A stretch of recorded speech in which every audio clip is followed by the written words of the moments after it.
दोस्तों इस वीडियो में बात करेंगे विश्वास एग्री सीड्स के आने वाली आईपीओ पर। फ्रेंड्स ये आईपीओ आपको एसएमई बोर्ड पर लिस्ट होता हुआ नजर आएगा और ये आईपीओ खुलेगा 21 मार्च को। इस वीडियो में फ्रेंड्स बात करेंगे कंप्लीट बिजनेस एनालिसिस विश्वास एग्री सीड्स के ऊपर कि ये कंपनी करती क्या है और वास्तव में इस आईपीओ को लाने की जरूरत क्या पड़ी और इस आईपीओ से लेने वाले जो पैसे का वो कंपनी क्या इस्तेमाल करेगी।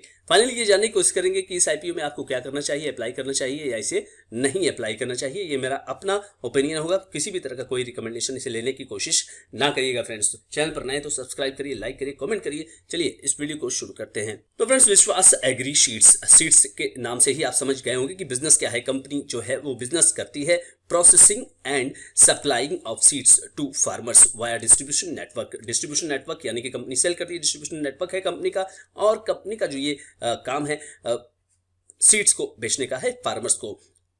तो company sells its seeds under the brand name Vishwas. Vishwas नाम से इनका प्रोडक्ट बाजार में आता है और पोर्टफोलियो जो इनका है उसमें है groundnut, soybean, wheat, cumin, green gram, black gram, research hybrid seed for cotton, castor, pearl millet, maize और hybrid vegetable seed, chilli, tomato, brinjal, watermelon, sweet corn, cabbage, onion, coriander seeds, fenugreek और mustard, lucerne और कैच। ये सारे चीज company जो है seeds, इन सब चीजों का सीड्स जो है कंपनी बाजार में उपलब्ध करा रही। कंपनी के पास जो ऑपरेशन है उसमें सीड्स की प्रोसेसिंग यूनिट है, उसके साथ साथ वेयर हाउस और कोल्ड स्टोरेज फैसिलिटी कंपनी की है बावला डिस्ट्रिक्ट अहमदाबाद गुजरात में। और कंपनी 31 मार्च 2023 तक की अगर बात करें तो कंपनी ने प्रोड्यूस किया है 40 अलग अलग क्रॉप्स और वेजिटेबल के सीड्स। विश्वास एग्री सीड्स जो है उसका जो प्रेजेंस है गुजरात में है, महाराष्ट्र में है, राजस्थान में है और ये 75 वैरायटी के क्रॉप्स में यहाँ पर काम कर रहे हैं। 18 एम्प्लॉइज हैं इनके पास जो कि मार्केटिंग और सेल्स का काम करते हुए नजर आ रहे हैं कंपनी के अंदर। फ्रेंड्स आपने बिजनेस मॉडल समझ लिया, अब आइए देख लेते हैं कुछ फाइनेंशियल्स क्या है। कंपनी 31 मार्च 2021 से लेकर के आपके पास जो डेटा है 2023 तक का है। 31 मार्च 2021 को कंपनी के जो एसेट्स हैं वो 2095 लाख, जो 2022 में 3,362 लाख हो जाते हैं और 2023 में 5,351 लाख और अभी फिलहाल 30 सितंबर 2021 को 8,000 लाख है। अगर बोरोइंग्स की बात की जाए इसके रिस्पेक्ट में तो आपको लगातार ये बढ़ता हुआ नजर आएगा। 1,275 लाख, 1,697 लाख, 1,877 लाख और 2,862 लाख। तो जो एसेट्स आप देख रहे हैं वृद्धि जो हो रही है वो आपको बोरिंग से होते हुए नजर आ रही है। इस समय कंपनी के पास 28 करोड़ के लोन है और एसेट्स जो है उसके अंदर 8,080 करोड़ ये है। रेवेन्यू की बात करें तो 5,382 लाख, 6,485, 6,500। तो यहाँ पर सेल्स जो है थोड़ा सा रुका और अभी की बात की जाए 6 महीने का बात करें अगर आप तो 4,247 यानी कि अगर इसका आप डबल करिएगा तो करीब ये 8500 यानी कि 85 करोड़ रुपए आएगा, जो कि लगातार आपको ग्राफ जो है सेल्स का टॉप लाइन जो है आपको बढ़ती हुई नजर आ रही है। प्रॉफिट आफ्टर टैक्स की बात करें तो 116 लाख, देन 247 लाख, देन 534 लाख और अभी फिलहाल जो है 451। इसको अगर आप डबल करेंगे तो 900 लाख यानी कि आपको 9 करोड़ रुपए का प्रॉफिट कंपनी जो है 85 करोड़ रुपए बांट करके बेच करके देते हुए नजर आ रही है। नेटवर्थ की बात करें तो अभी फिलहाल कंपनी का नेटवर्थ 1,883 लाख यानी कि 18 करोड़ रुपए का नेटवर्थ कंपनी का है, जो कि पिछले 3 साल पहले 200 लाख था यानी कि 2 करोड़। रिजर्वेशन सरप्लस कंपनी के पास 11 करोड़ यानी कि 1183 करोड़ है इस समय, जो कि 3 साल पहले आपको 150 लाख था। फ्रेंड्स आरओई की बात करते हैं तो आरओई कंपनी का है अच्छा खासा 27%, आरओसी 14%, रिटर्न ऑन नेटवर्थ जो है वो है 23% और प्राइस टू बुक 3.2 और पाइट मार्जिन जो लेटेस्ट है वो 10.62।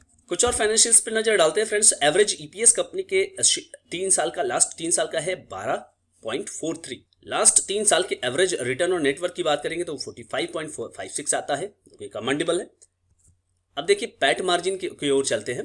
पैट मार्जिन 2.16, देन 3.82%, 2022-23 में हो जाता है 8.12 और अभी 6 महीने का 10.62। आईपीओ के पहले कंपनी ने मेहनत किया हुआ है, ये आपको दिख रहा है और लगातार जो है पैट सुधरता हुआ नजर आ रहा है। That is a positive sign. Book value की बात करें तो बुक वैल्यू 3.2 आईपीओ के पहले की बात कर रहा हूं मैं फ्रेंड्स और 26 इसका एनएवी।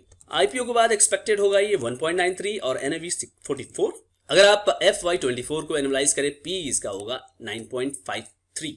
कंपनी आईपीओ से मिलने वाले पैसे का क्या करने वाली है? कैपिटल एक्सपेंडिचर करेगी कंपनी, कॉर्पोरेट ऑफिस को बनाएगी अपने, परचेस करेगी, equipment for setting seed testing lab बनाएगी, to set up greenhouse fan pad system वाला जो होता है ग्रीन हाउस में जहां पर कि सीड का प्रोडक्शन करेंगे, install rooftop solar monocrystalline panel, इसके लिए 129 किलोवाट का ये इनको बनाना है, और एडिशनल वर्किंग कैपिटल रिक्वायरमेंट और जनरल कॉर्पोरेट पर्पस। तो कुल मिलाकर के लॉन्ग टर्म विजन करने के लिए, लॉन्ग टर्म प्लानिंग करने के लिए ये आईपीओ लेके आया गया है।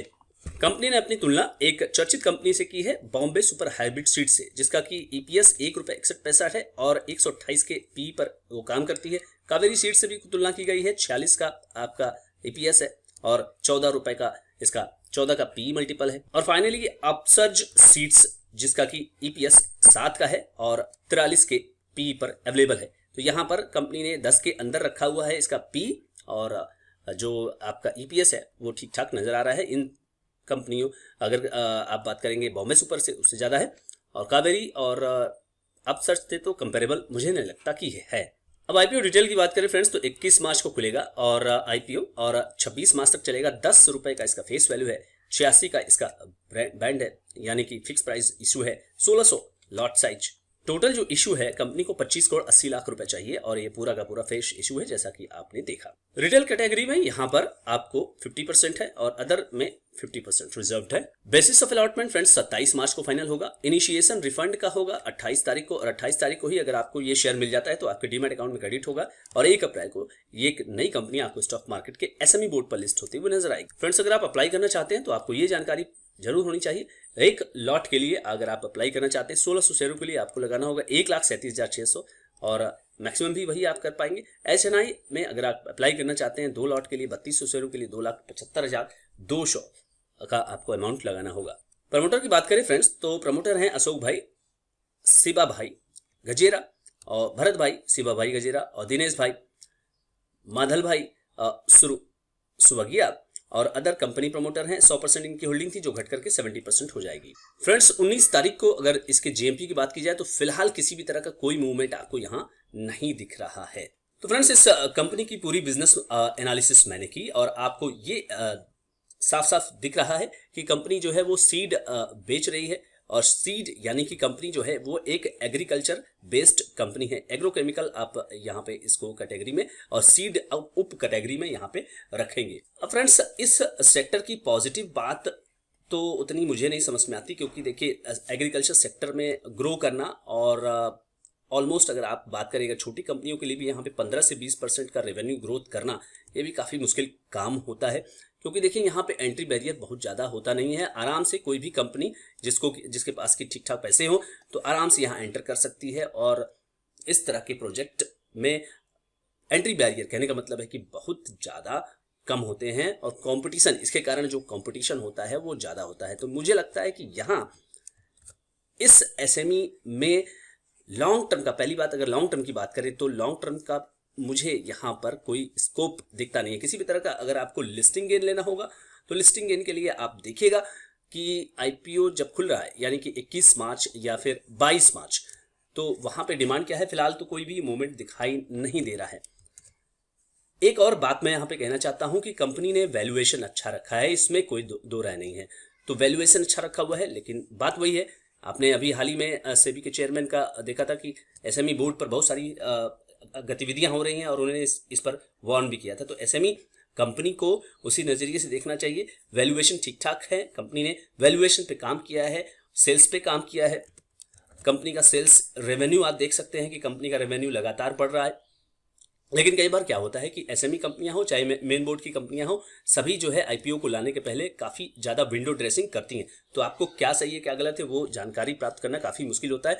और वैसे भी अगर बात की जाए कि बूम जब चल रहा होता है, जब तेजी चल रही होती है, तो सब कुछ अच्छा अच्छा दिखाई दे रहा होता है। तो फिलहाल क्या करना चाहिए, मुझे ऐसा लगता है कि इस तरह की कंपनी में जहां पर कि आपको एक ट्रेडिशनल बिजनेस मॉडल दिखाई दे रहा है, और जहां पर कि आप अगर एक रिस्की इन्वेस्टर्स हैं और रिस्क लेना पसंद करते हैं और पुरानी अर्थव्यवस्था की कंपनी में रहना चाहते हैं, तो वहाँ के लिए फिर ये एक लॉन्ग टर्म बेट हो सकता है फिर आपके लिए, और आप एक अच्छे खासे रिस्क एक्सपोजर में अपने आप को लेकर के जाएंगे।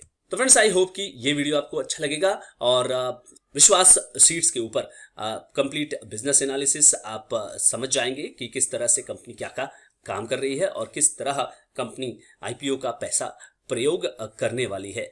वीडियो अच्छा लगा तो लाइक करिए, शेयर करिए, सब्सक्राइब करिए। Thank you so much friends.